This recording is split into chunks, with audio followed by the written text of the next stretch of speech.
Okay, I'm live. Um, so I know that no one's here and will not be here for a few minutes. So for those who like to go back and do the replay thing, I apologize for the very impromptu session.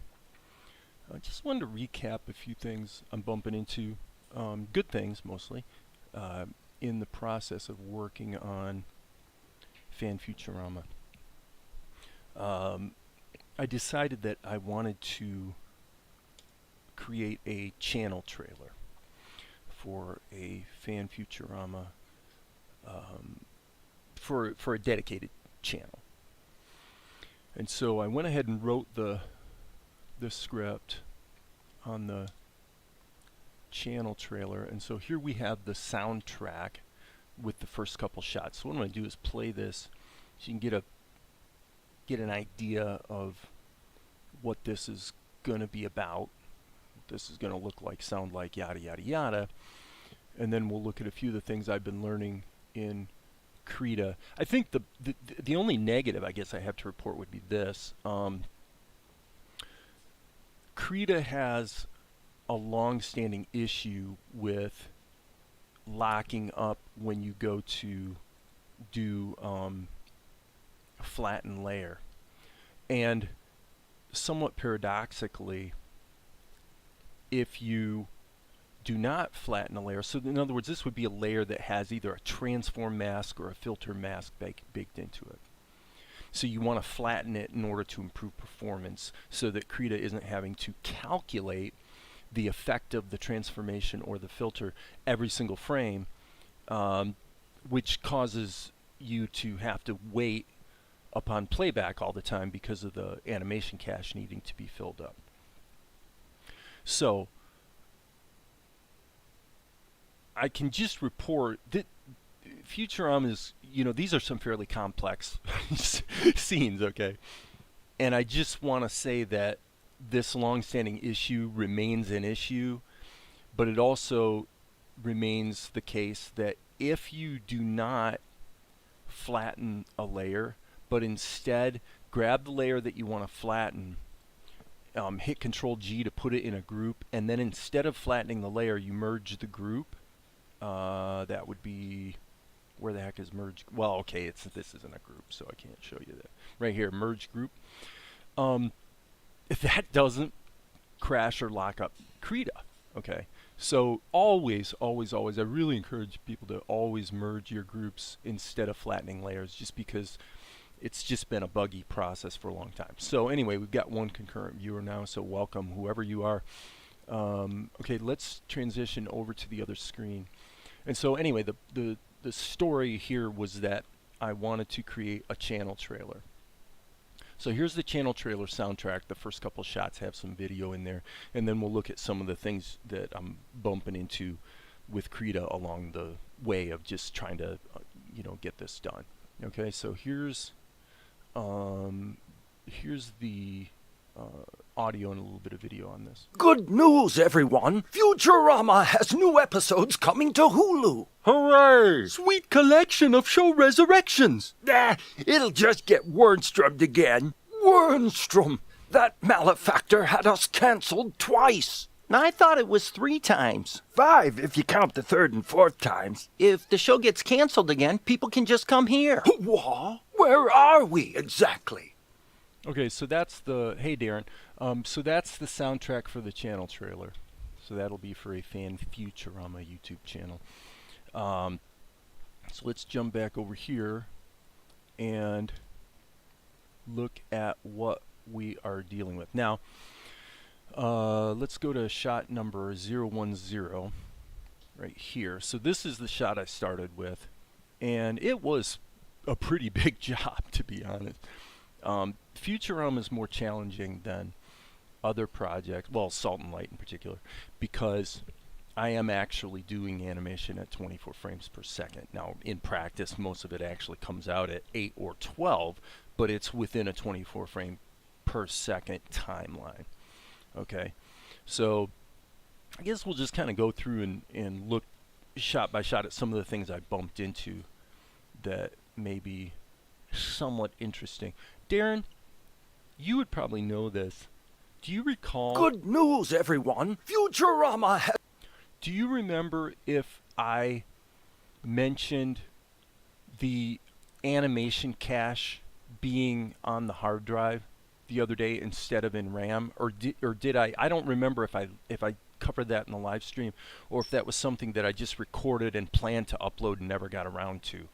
But so if you're there and you could comment, if do you remember something about the animation cache, because it's a really important performance note with Krita that I sort of figured out over the last few days that could really make a big difference for some people. I just don't remember if I recorded it or if I actually talked about it on the live stream the other day. So you don't think I'm okay? Well, here's the gist, very, very simply, and it's a big one. It's a big one. The normal default setting with Krita for animation is almost always going to be, for most people I should think, is that your animation cache is going to be in memory. You want it to be in RAM. And that's for obvious reasons. For performance and playback performance, obviously on disk. If you have a solid state drive, you could get away with being on disk.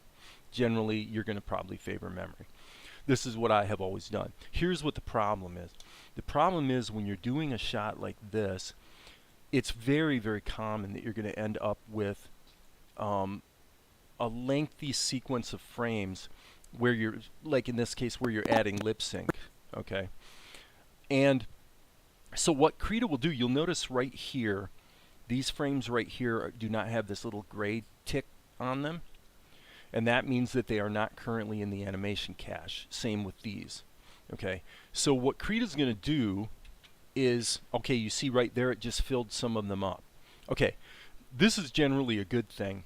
The basic issue is that Krita doesn't actually do a great job of noting that frames are quote-unquote dirty and loading them into the RAM animation cache.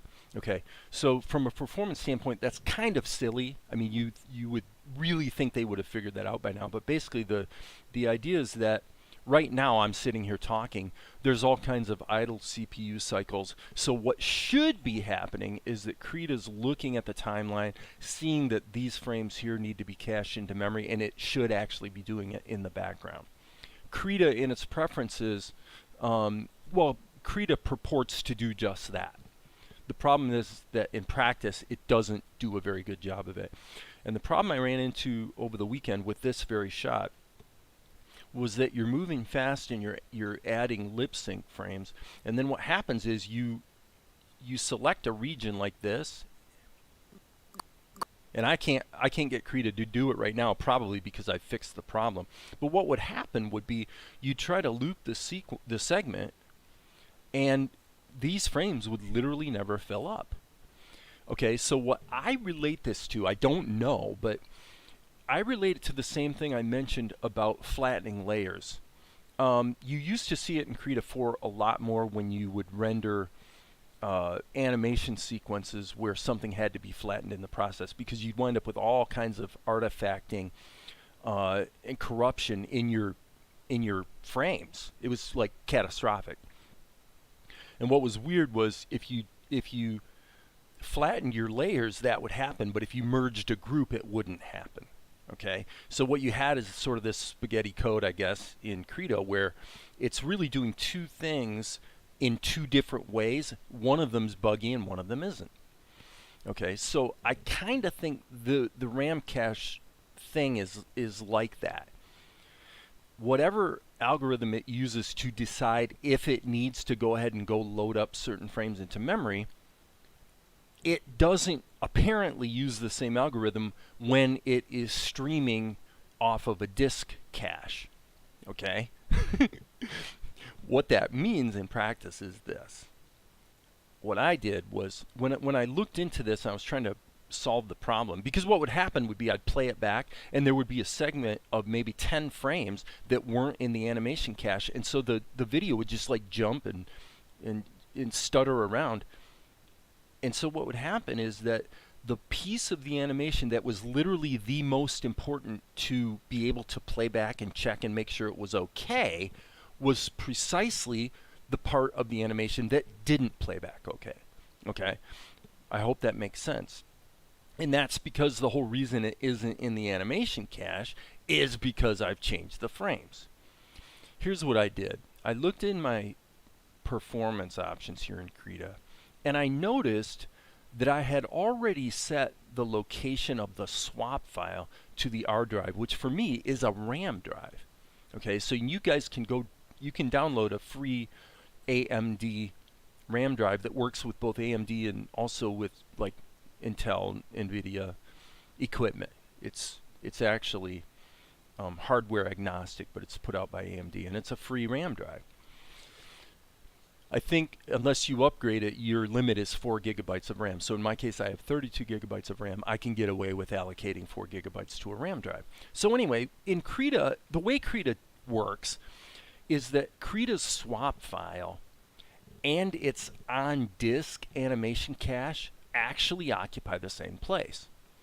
So if you're in memory, obviously the cache is going to be, in memory.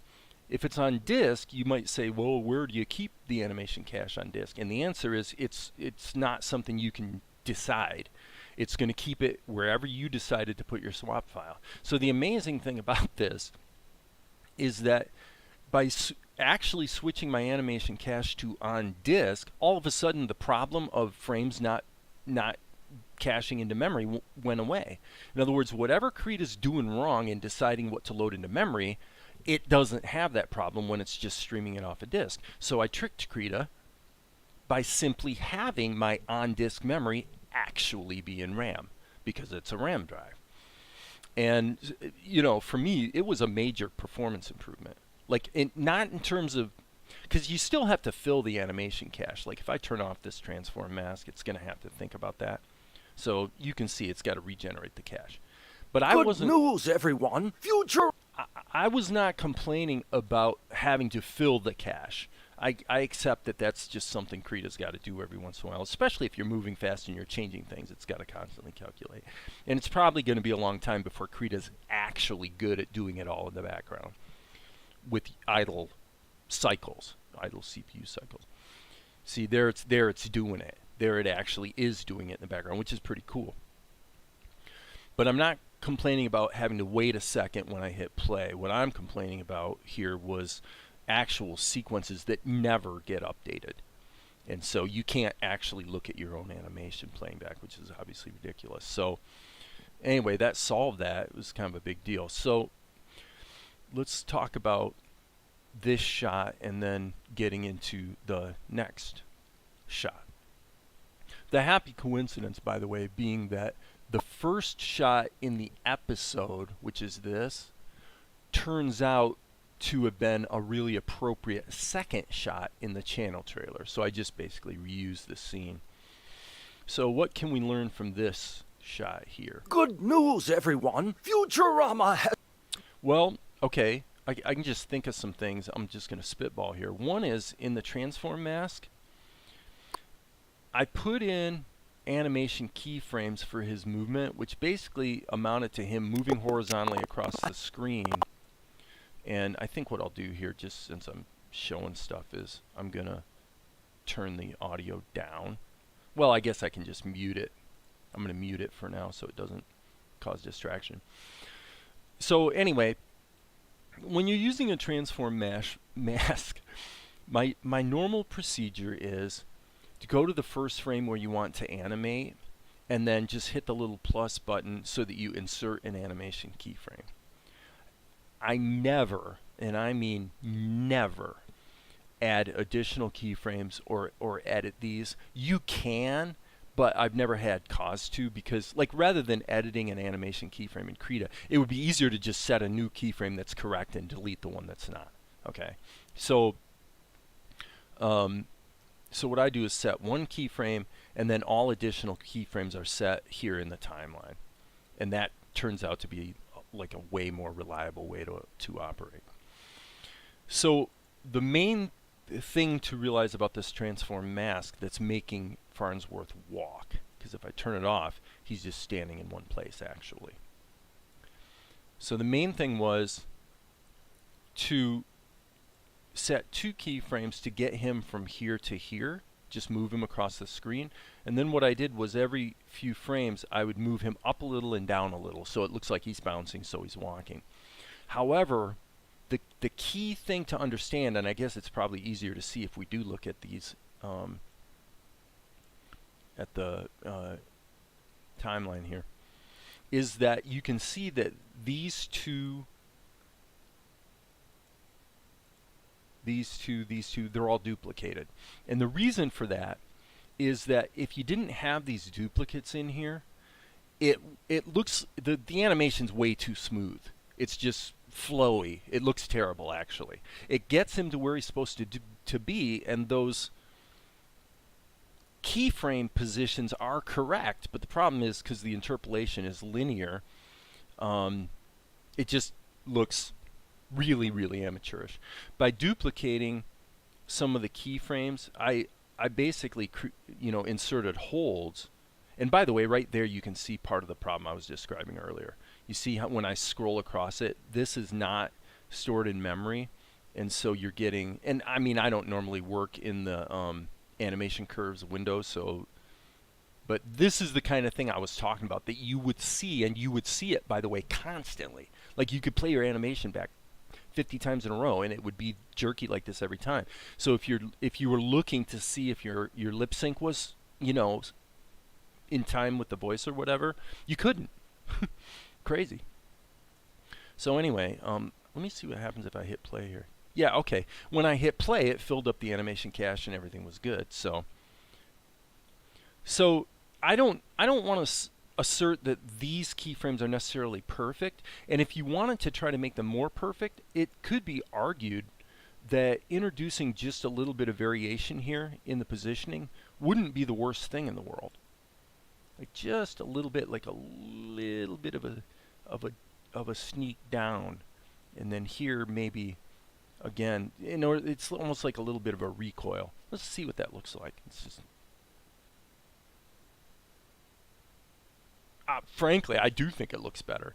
So adding that little bit of life to the animation, but what I just did is pretty much why I'm live streaming right now, because I wanted to kind of share how working on this it's certainly more demanding than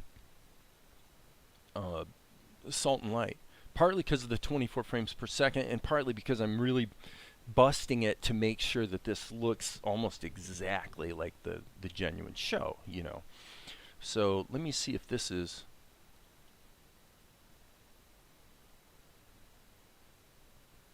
looking okay. I think for the moment, I don't think okay, I'll go ahead and re-render this. Might as well, I guess. No harm done. So we'll just render that so it's baked into the show. And then the most difficult thing about this shot, I wanted to show you something about the ink. Okay. I'm going to turn this off. Okay, so if we look closely, this is what the ink basically is. Now, this is done a little bit differently than in Salt and Light because I've got the ink in multiply mode, 75% opaque. And the reason for that is so that just a little bit of the background color bleeds through. Now, to be fair, it doesn't necessarily always do the greatest job of that because, as you can see, if you look at the color, there's actually gaps because of the way it, does the fill operations. It doesn't actually always cover up the lines. But this looked pretty good, but it wasn't quite good enough. So what I did was I added a 1 pixel blur, and then I actually clamped the alpha.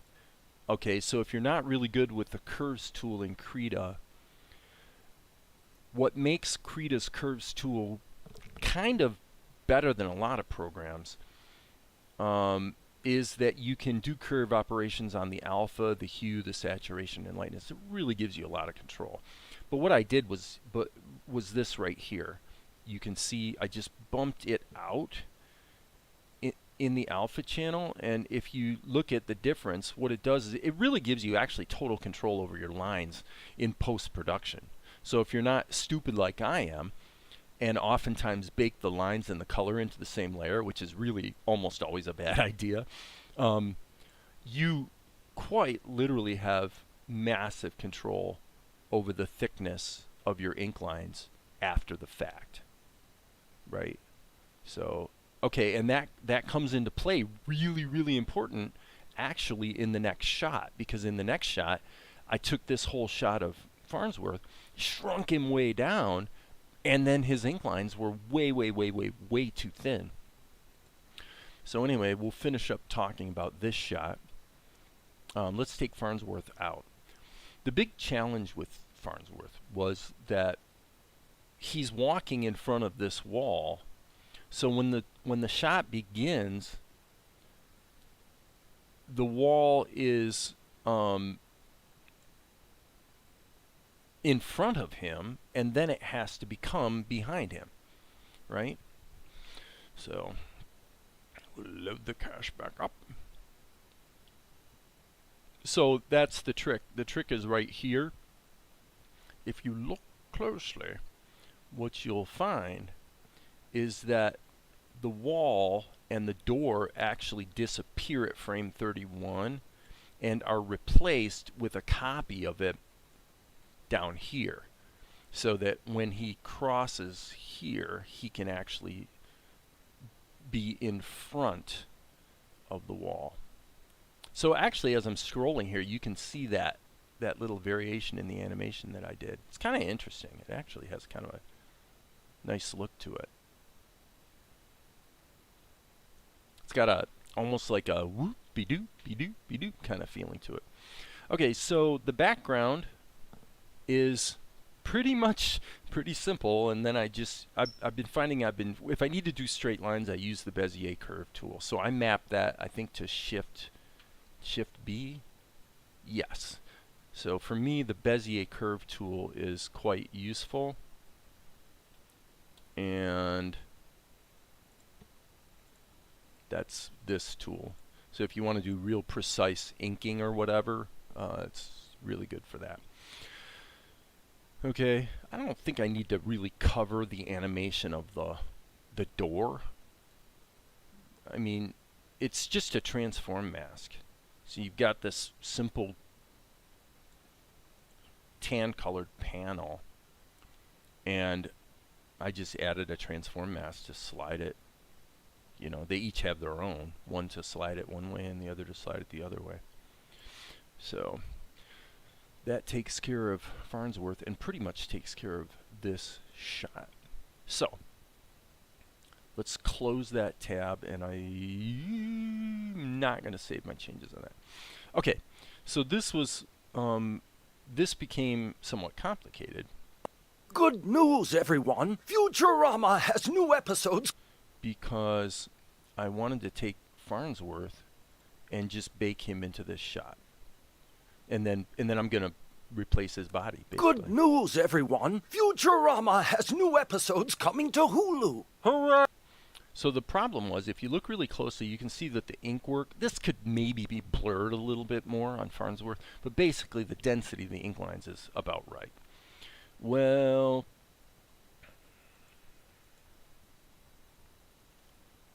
and actually, unfortunately, I can't really demonstrate. I kind of demonstrated earlier how I did it, but I can't really do that now because I just realized that the I baked it in. I baked it into the to the ink layer. So, but that's okay. I can quick demonstration is this. When let's hit Control M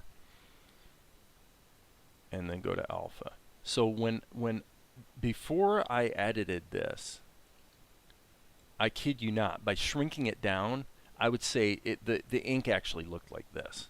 I mean, it was so sparse, it was ridiculous. Looked really bad.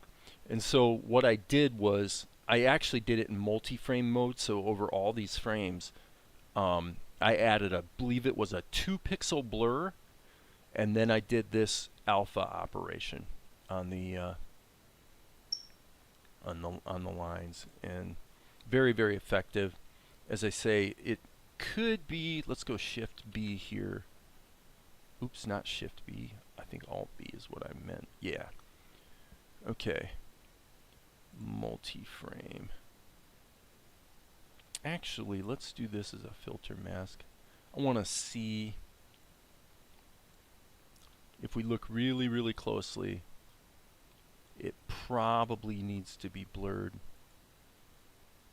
a little bit more. Let me crank this up and see. Okay. Oh. Okay. Yeah, I guess that is correct.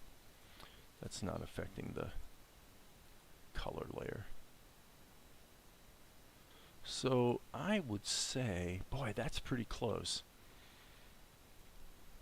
That's pretty close. So yeah, it's just a matter of trying to get these things to match up correctly. And you can see the difference there. Now the problem, as you can also see, is that when you're using filter masks, basically everything takes forever. So anyway, so now on this shot we've got an even more complicated problem. And the problem is this. There's a transform mask that is making him the right size in the shot.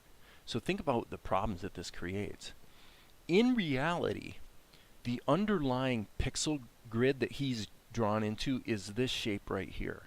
There is no available pixel information below him. Now I could scale the layer. I could actually scale the canvas for this layer. Let me look at whether you can do that on a per layer basis. I don't even think you can. I mean, I think it's, if you're going to expand your canvas, you're doing it on the basis of your whole image, not the individual layers. So there you go. So the workaround is this. I had to actually create a new image and cut and paste my ink lines into this. So this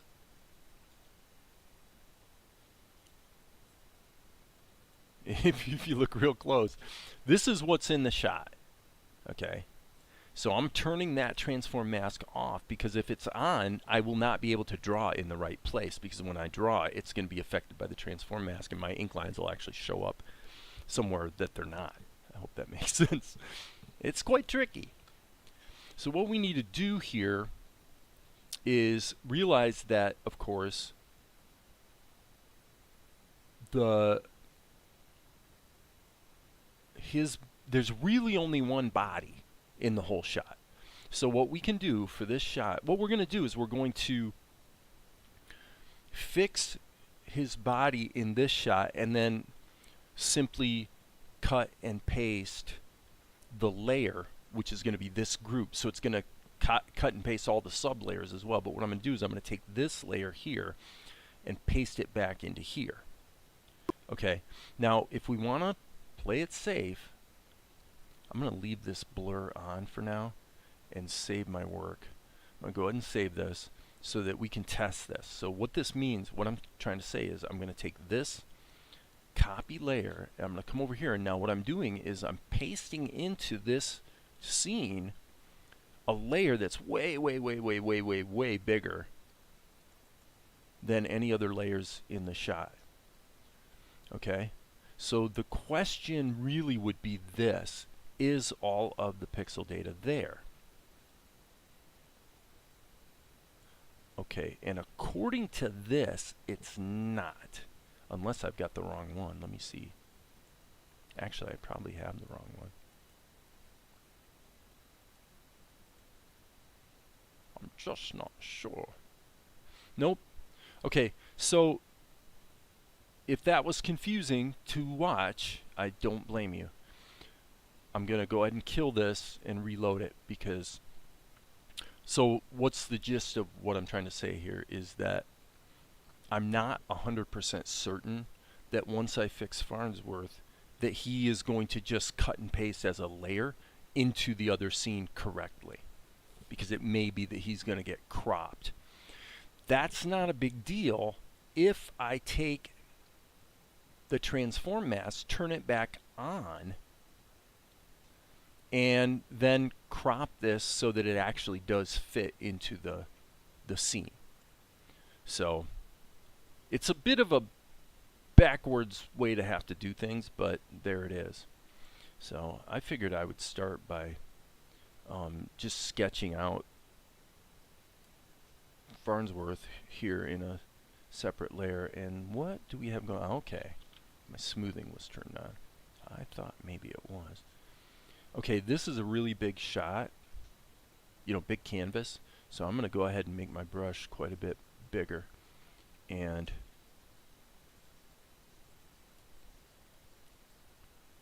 all I'm trying to do here is just, I need to go ahead and get a visual reference for Farnsworth. So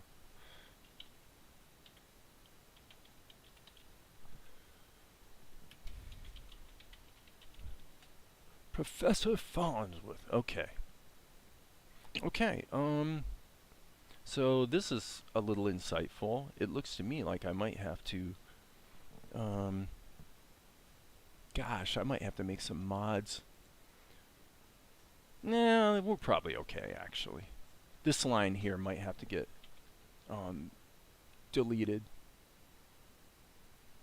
So what I'm looking for on my other screen is actually just a full up, there we go, full body shot, so I can see his. Okay, so he's gonna have a little bit of a pot belly like this. Okay, basically his crotch is about like that, and so we'll get the basic spacing of his legs in there. And then GE, I'm going to erase this. And the basic idea here is to have this hand be more or less kind of idle, and then this hand, and I'll just draw the keyframe in here, something like this, where he's going to be like coming to Hulu, so like his hand will come up. Now I don't like that. That's too much of a sort of a swoopy, curvy horseshoe kind of thing.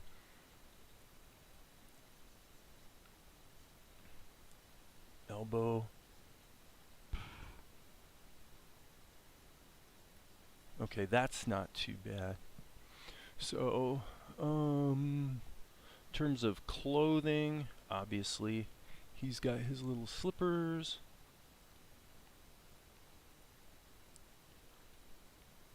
And so now, let's pull back here and look at this.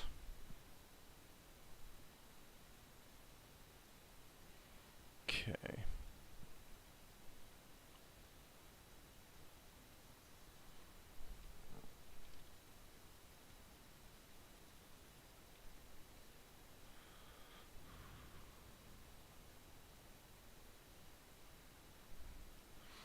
Alright. I want to play around with some ideas here on how we might do this. I do like that better. So that's okay. We can just draw it all in there because it's going to wind up being animated anyway. So this I don't like. This is not feeling right. It doesn't feel like it. That feels better. So actually, I think I do like the more curvy.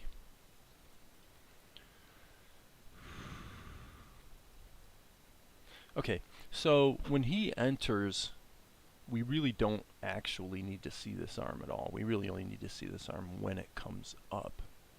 So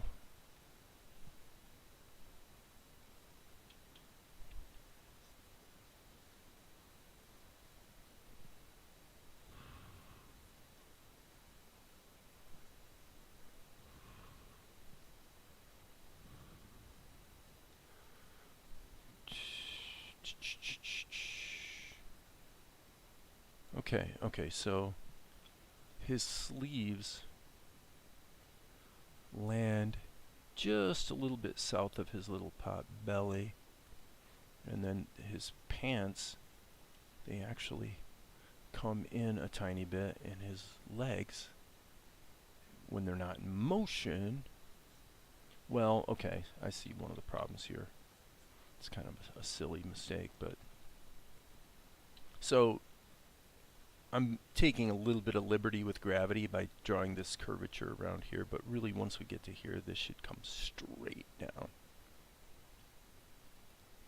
And it should probably be about there. And then he has this pocket in his garment, his lab coat. Okay, so this is really essentially hiding behind his pot belly. Okay, save my work.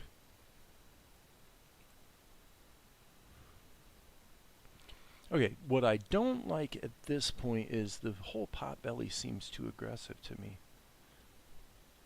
It doesn't feel like, whoops, that's a little too strong there, friend. Doesn't feel like Farnsworth.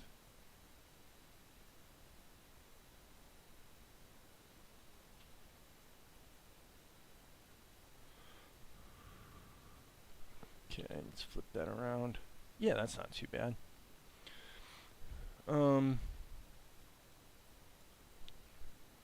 This is clearly wrong.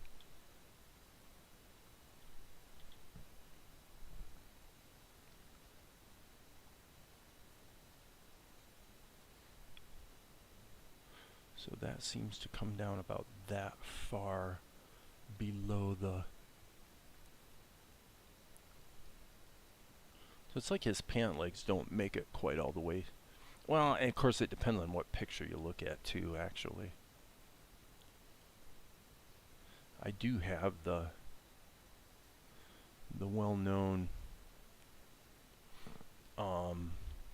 character sheet for Farnsworth that anybody can find and download.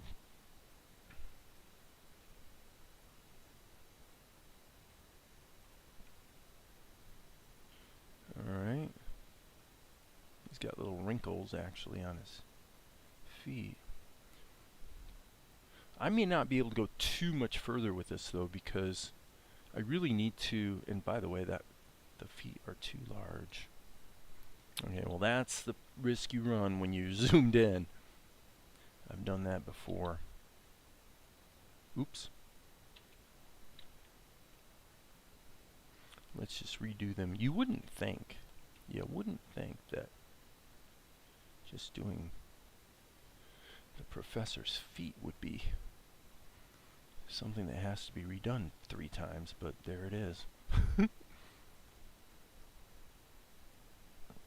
Okay, and obviously we're not going to be looking too closely at his feet, but we do want to make it pretty much accurate to what we expect for the show. So I'm going to actually scale this down just a little bit. I'm just waiting for this to feel right. Right about there. Feels pretty good. That feels pretty good. Okay, what do we got going on the live stream? Hey, Zarko. Okay, I think that'll do it. So flip that around. And okay, so now the challenge is that we're going to have to also, and by the way, this is actually supposed to be this way. We're also going to have to get the foot animation in there.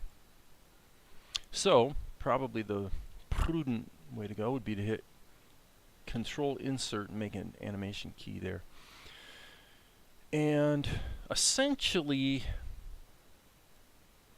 I don't know, he was making, let's see, I'm going to assume that the bounce in his step is actually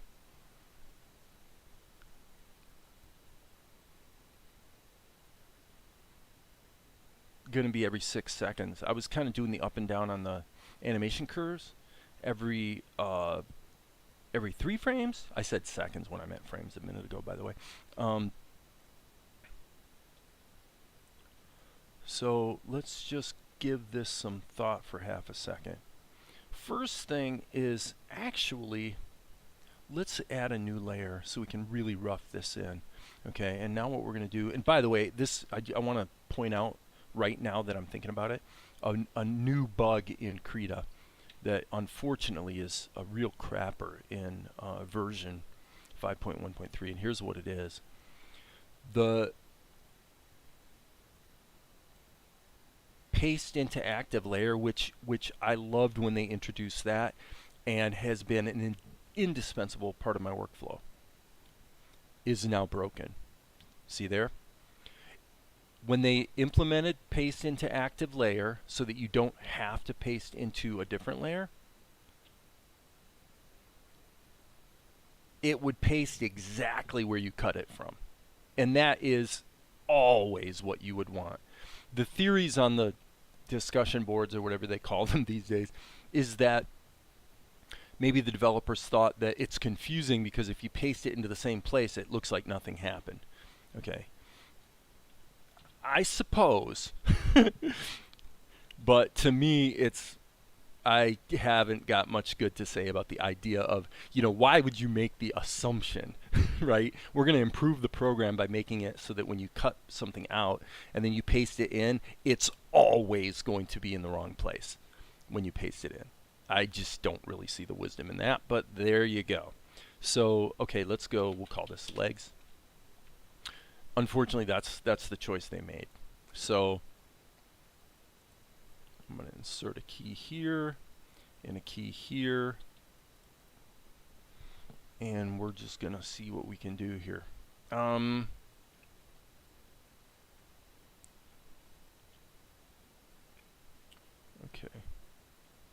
so let's turn on the skins.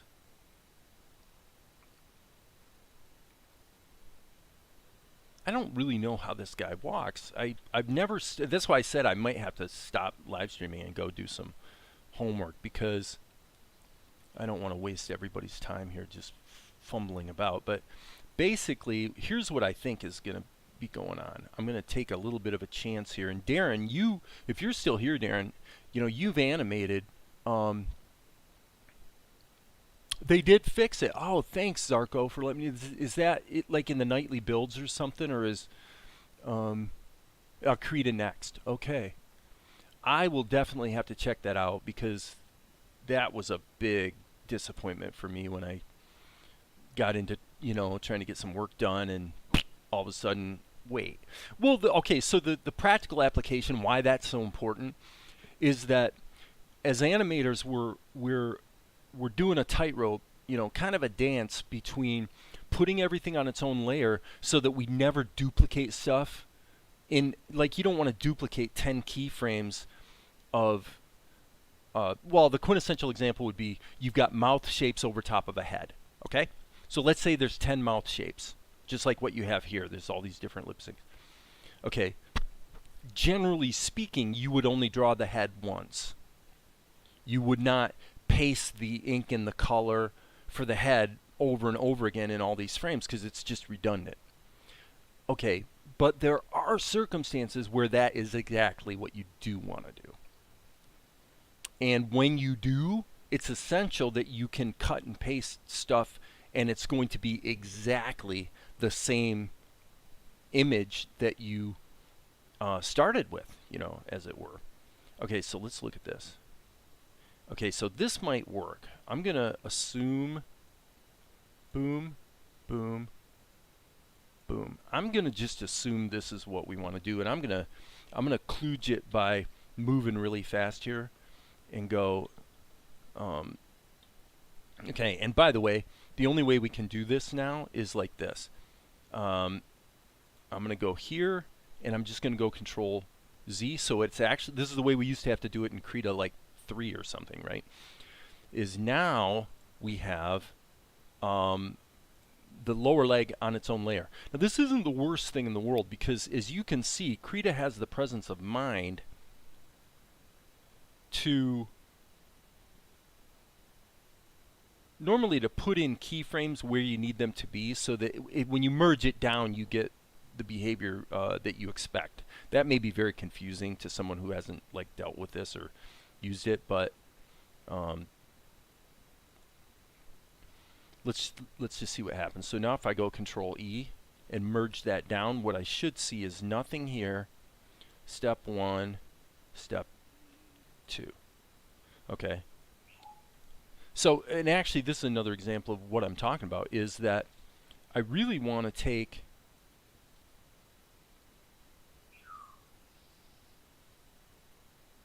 what I'd really like to do actually is take this little bit right here, Control C, and then this is where I would want to paste it into the active layer. Now in this case it turns out it doesn't matter if it's in the wrong place because I was going to move it anyway, but this is what I'm wanting to do. I'm wanting to reuse that material like that. So as I say, in the boards or whatever it is, forum, somebody suggested that it, that maybe they could do it as a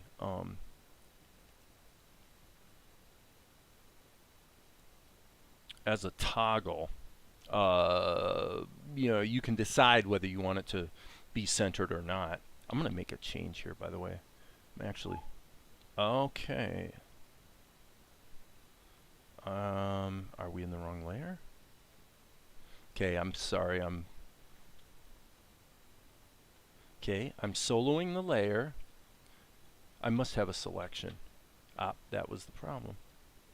If you ever try to erase or you're trying to do something in Krita and it's really baffling, like nothing's happening, usually that's the problem.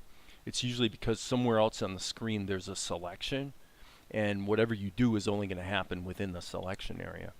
So I'm going to go Control C and then Control Shift V, so that did paste it into the same layer, but in this case what I'm going to do is just place it right there. Okay, and this, I have to say, I am likewise not really thrilled with. Okay, selection, undo this. So Control Shift A is what I use. Darn it. Undo. E.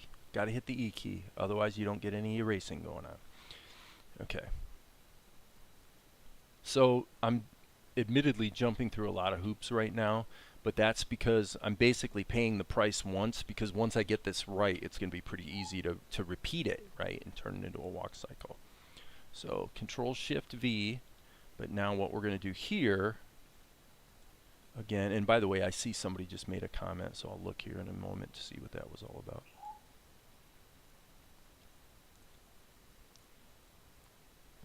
Okay, I hope add light table in Krita. See, I don't know about that, Zarko. What I mean, you've got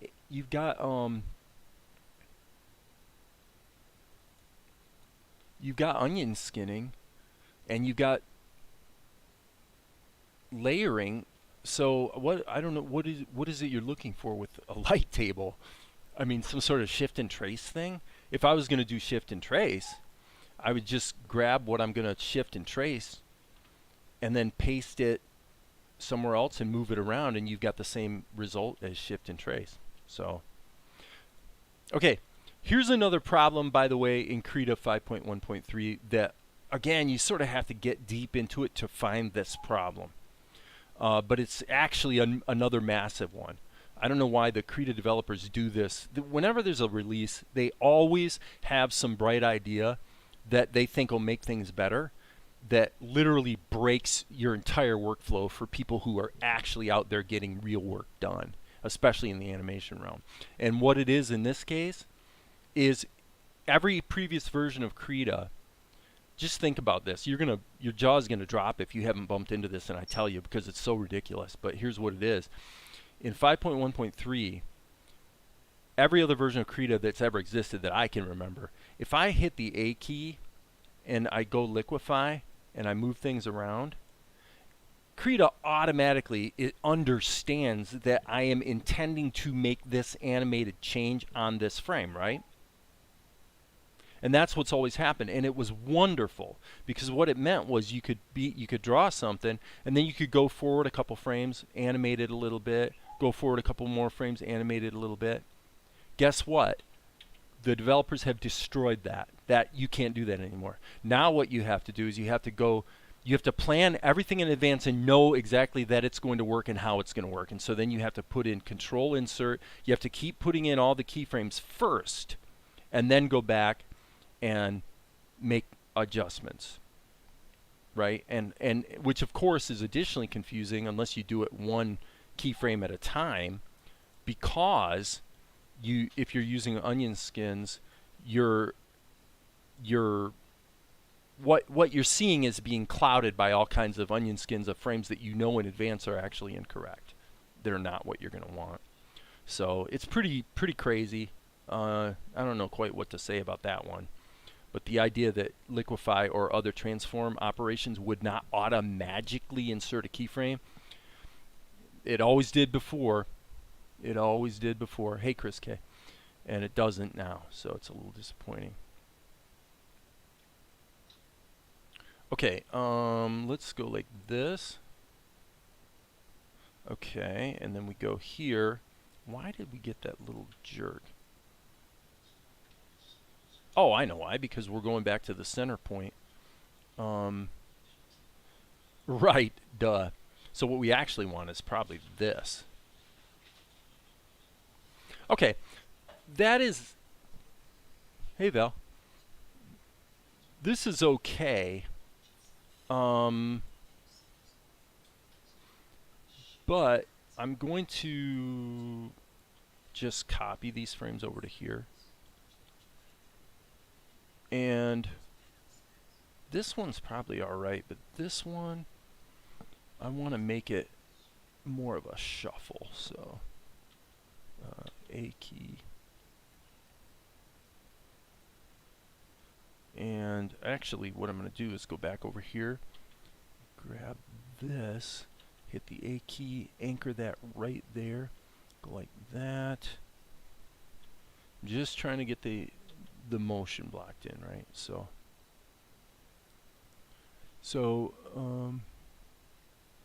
option auto frame. Yeah. Well, I mean, maybe they're okay. So Zarko's making a very important point. It could be that there is a preference option for the auto keyframing that somehow got reset when I upgraded to 5.1.3, and so it could be that.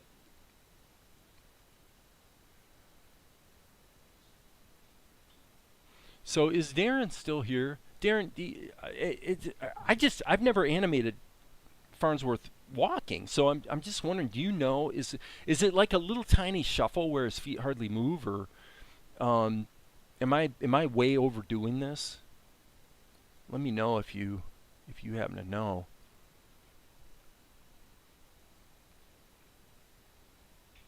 Again, I don't think anybody's going to notice because, okay, so what we're going to do here is we're going to go like this. We're going to grab these two frames and we're going to go clone, okay? And then we're going to go to here and we're going to go paste. And what should happen is we've got these two clones. Now the bad news is that you've got to keep doing it again and again if you want to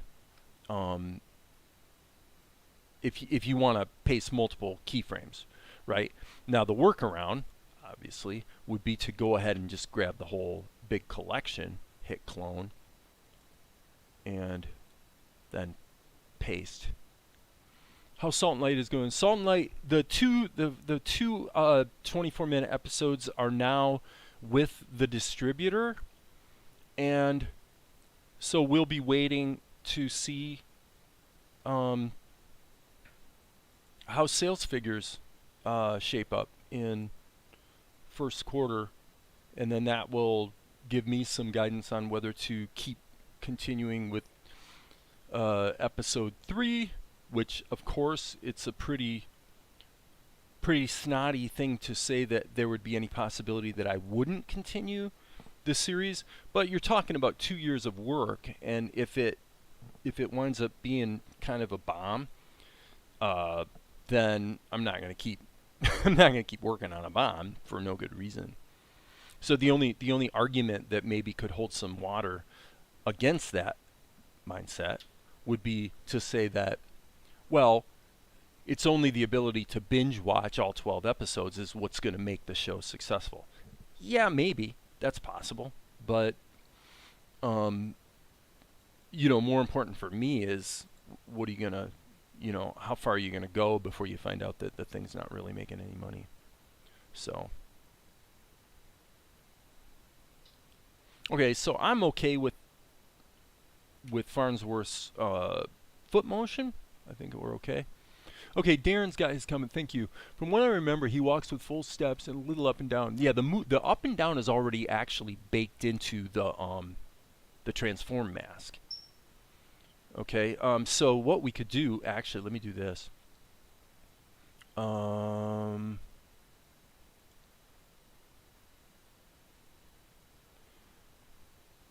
I guess, I wonder why this isn't, oh, I see. Okay, so sketch, there we go. So we put these in the group, and then I need to save my work. Okay, so now the transform mask will be applied to the whole body. Okay, so we can zoom in and see what's going to happen. I have no idea if I have him stopping walking at the right time. I have no idea. Oh, well, okay, that's a pure coincidence, friend. That's a dumb coincidence. I did not plan that. He actually is sliding. He needs one more step. See that? See, slides at the end. Okay, that's funny. So let's go forward 6 frames. And then we'll put another step here. Which, by the way, that really should be a clone. Let me undo that. Okay, and we'll see how stupid Krita is going to be today. Okay, so that's a clone. And then it's easier to get, when you're doing cloning, it's easier to get the keyframes put in the right frames, in the right place too. Because when Krita does just an okay job of, like, when you hit Control or Alt and then drag these around, it can wind up being a little bit, so a little bit dicey. To finish my sentence, right here we see what I described earlier when I said you're better off to have a RAM disk based animation cache. According to, see right there, it happened. You see what just happened? Krita actually did figure it out and fill the cache. Okay, so now what we've got is, yeah, he's really sliding. Now, I have to say, that's, okay, if we're going to be purists, that's pretty bad. I don't know if that's bad enough to concern ourselves with, though. You could fix it or address it by, well, okay, first of all, it only matters from this frame on. Okay, so from frame 40. So what we're saying is, right here, there should be, okay, yeah. So what, I'm speaking choppily here because I'm sort of thinking out loud, but what I am thinking is that probably if we shift these keyframes back, and so we land this one actually directly on the footfall.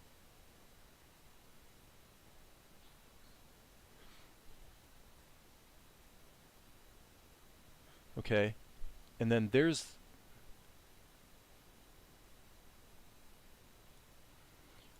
so this is the destination. So I'm going to take these keyframes. I wish I could delete these. Now this is another deficiency in Krita, frankly. These, I don't want to remove and pull. If I cut these, nothing happens. Okay, so why would that be? Why would it be that if I was deleting keyframes in any standard layer, they would be deleted? I could hit Shift X or Shift Control X and just delete them. Okay, all right, I stand corrected. I believe me, you guys. You're not gonna believe me, but this is the truth. What just happened has literally never happened before. Where every other time I've made a selection like this of animation, transform mask animation keyframes, and I hit Control Shift X, it hasn't worked. I guess I'll just be happy that it did this time. Okay, so what we're trying to do, excuse me, what we're trying to do here is land from here to here. We're in the right position, so we're going to take the transform mask,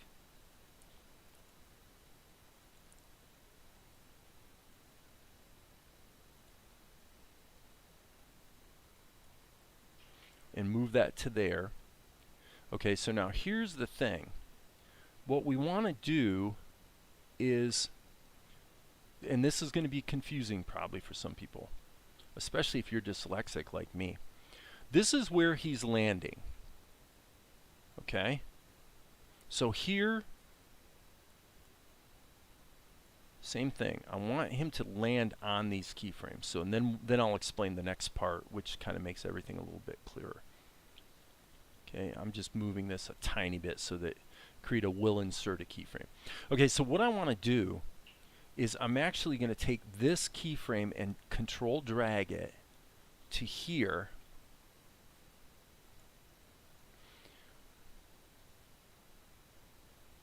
So that we have so that he actually doesn't move between here and here, and then we've got a fairly rapid movement to his landing point.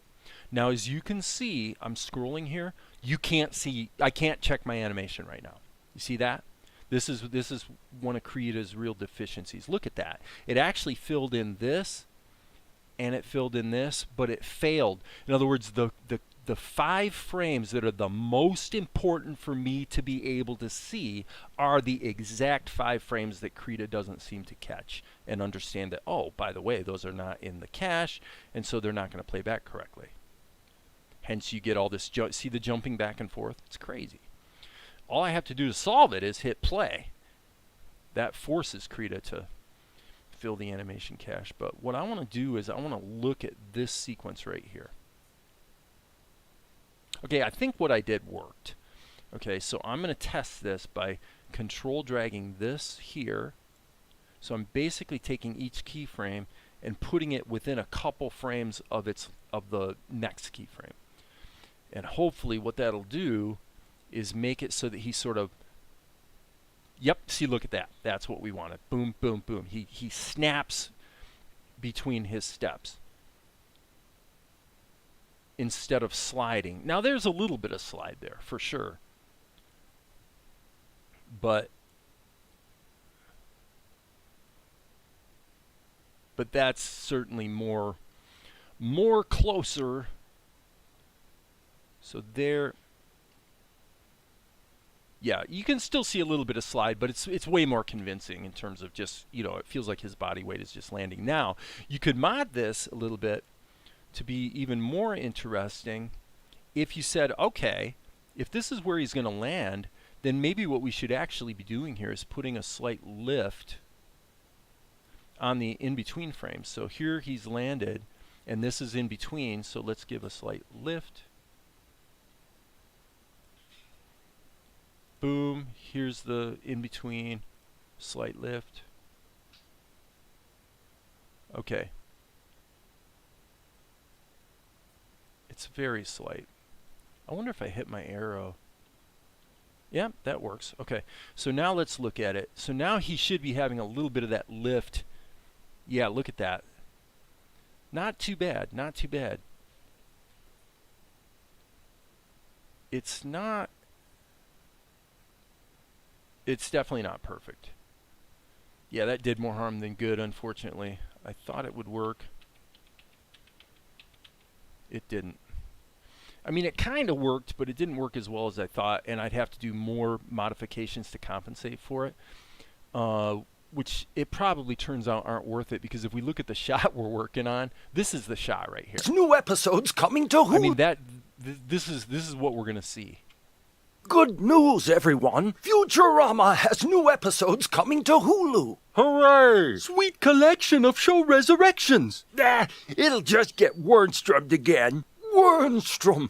That malefactor had us cancelled twice. I thought it was 3 times. 5 if you count the third and fourth times. If the show gets canceled again, people can just come here. What? Where are we exactly? Okay, so that's where- just the whole soundtrack. But what's the new bottom line episodes is his come- walking is only There's new episodes coming bop, to bop, Hulu. bop. That's it. Okay, so Darren's asking a question that is a valid question, if I'm understanding. I got to read it here. Will this drawing match the perspective of the overhead shot when he walks near the table? Fair question, and I mean the answer is just you decide. You decide. These guys are basically, I mean, Fry and Hermes are pretty much in a 3/4 view. Hermes, you're looking down on him a little bit. Fry is pretty much a standard 3/4 view. He's not really even, turned in 3D space.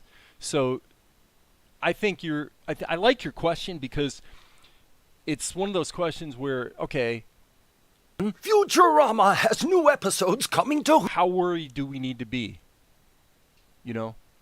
Is this a problem or is this not a problem? I'm going to say, just viscerally looking at it, I do not see a problem. Now, I see more of a problem here. I'm looking at Zarko's comment about shortcuts that are exclusive to the timeline. Yeah, that could be. That could be. Anyway, Darren's question probably is more pertinent here in that it could be that having his body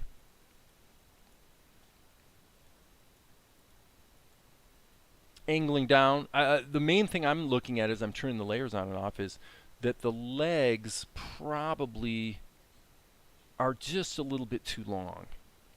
Okay, so we can get away with proposing to our viewer that we're sort of looking down this way. However, I think the legs are kind of belying the, they look more like a straight, a straight from the side kind of shot. Now, if I want to try to compensate for that, I would add a transform mask. And let me see here. Well, okay, we've got a problem. Since we're dealing with multiple levels of transform masks, we're really asking for trouble. Let me see here. Okay, yeah, so he's kind of moving all in place. So how would we deal with that? Let's try perspective. A transform mask, you can use all of the transform tools with the transform mask if you don't insert animation keyframes. If you insert any animation keyframes on a transform mask, you can only do the free transform. So in this case, I'm saying, what if we introduce just a little bit of perspective here? Just a little bit of perspective. Okay, we turn this off and on.